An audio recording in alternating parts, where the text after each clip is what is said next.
Guys, who wants to learn how to make the easiest, most delicious marinara ever? So what do you need? Tomatoes. So I have these grape tomatoes. I used like 3 containers. Honestly, just use the amount that you want. I had some old tomatoes that were going soft, so I just added those to a bowl, all right? Then I took a nice sized dry shallot. Okay, shallots are the key ingredient. I'm telling you, it makes all the difference in the world.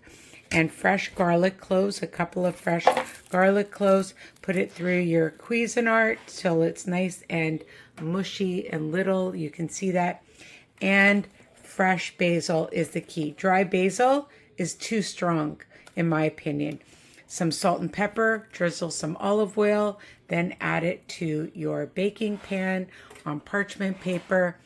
I'm heating this up at 400 degrees. It's almost ready, but not yet. And I'll put it in the oven for about 20 minutes or so till it's nice and brown. And you can tell when it's done, and then put it through your Cuisinart. You can use a immersion blender, but it's a little messy, so I advise you to use your Cuisinart if you have one, and you have the best marinara over veggies, pasta, with bread.